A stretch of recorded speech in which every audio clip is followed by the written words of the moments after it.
Selamat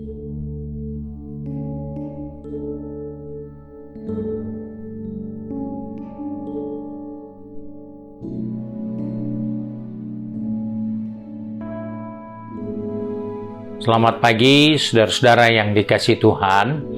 Kita jumpa lagi pada hari Rabu tanggal 2 Juni 2021. Pagi ini saya akan membaca dari buku Mazmur pasal pertama, ayat pertama hingga ayat yang ketiga. Di situ perikopnya jalan orang benar dan jalan orang fasik. Berbahagialah orang yang tidak berjalan menurut nasihat orang fasik, yang tidak berdiri di jalan orang berdosa, dan yang tidak duduk dalam kumpulan pencemooh. Tetapi yang kesukaannya ialah Taurat Tuhan, dan merenungkannya siang dan malam. Ia seperti pohon yang ditanam di tepi aliran air, yang menghasilkan buahnya pada musimnya, dan yang tidak layu daunnya. Apa saja yang diperbuatnya berhasil. Puji Tuhan, kita menjumpai dari nasihat firman Tuhan dari buku Mazmur pasal yang pertama, ayat pertama sampai 3, mengingatkan bagaimana perjalanan orang yang hidup benar di hadapan Tuhan. Orang yang hidup benar di hadapan Tuhan adalah orang yang mempunyai batas-batas. Dalam kehidupan ini seringkali kita lewat batas. Bahkan kecenderungan kita mau melewati kebiasaan-kebiasaan yang sudah ada untuk kita jalani.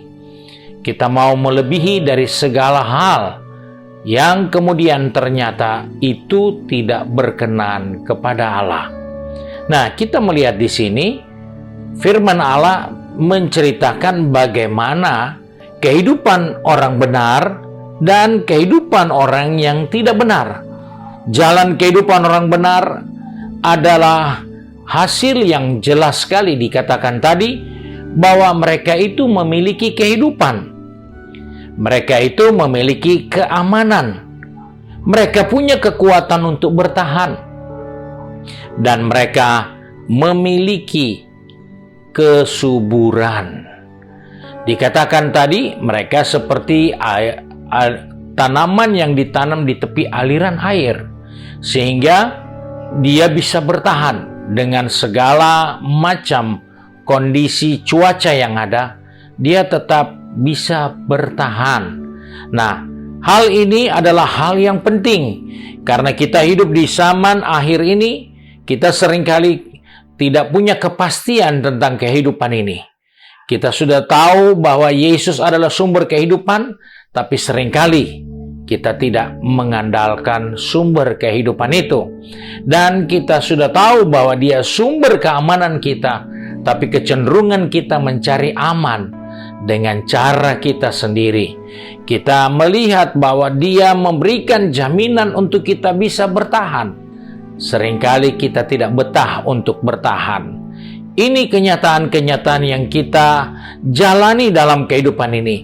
Bahkan kita ingin mencapai keberhasilan, kesuburan, kesuksesan, tetapi kita lupa bahwa Dia sumber keberhasilan, kesuburan kita.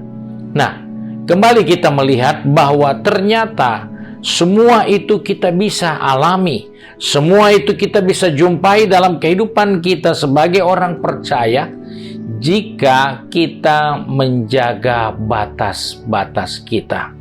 Hidup ini harus ada batas. Jangan hidup lewat batas. Jangan melewati aturan-aturan yang firman Tuhan tetapkan. Kita tidak bisa melanggar aturan-aturan yang dijelaskan tadi. Sebab itu dikatakan tadi, kita harus punya sikap yang jelas, tidak menurut nasihat orang fasik, tidak berdiri di jalan orang berdosa, dan tidak duduk dalam kumpulan pencemooh.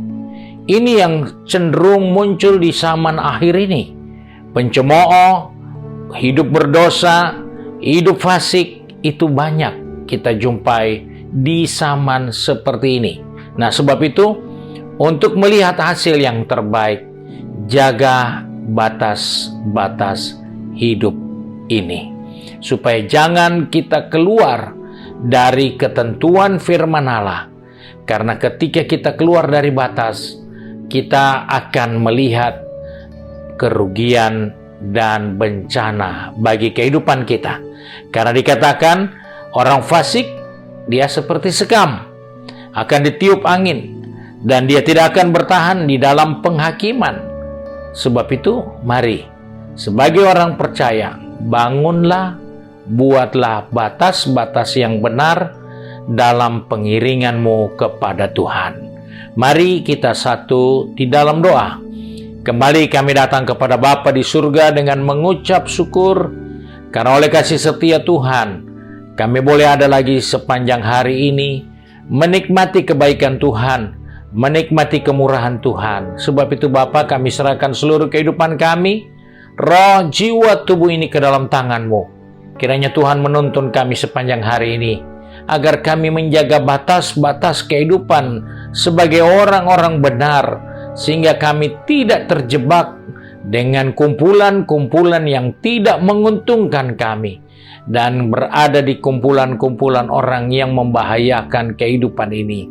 Sebab itu Tuhan, tolong kami sepanjang hari ini, biarlah kami boleh berjalan menurut kehendak dan ketetapan Tuhan, sehingga dari kehidupan kami, selalu kami boleh melihat jaminan kepastian dari Tuhan, keberhasilan dan daya tahan dalam menjalani kehidupan di zaman akhir ini. Terima kasih Bapa untuk berkat-Mu sepanjang hari ini. Engkau juga menyertai kami yang sudah pergi bekerja, yang akan pergi berbisnis, yang studi maupun yang tinggal di rumah dengan kegiatan di rumah tangga kami masing-masing. Biarlah semua boleh kami kerjakan untuk mempermuliakan Bapa di surga. Terima kasih Bapa untuk berkat-Mu sepanjang hari ini. Sebab itu kami bersyukur, berdoa di dalam nama Tuhan Yesus Kristus, Juru Selamat kami, majikan kami yang baik dan setia. Haleluya. Amin. Puji Tuhan, Tuhan Yesus memberkati kita sekalian. Dan bagi Peluap, hari ini ibadah Peluap dimulai pada jam 4 sore. Tuhan Yesus memberkati.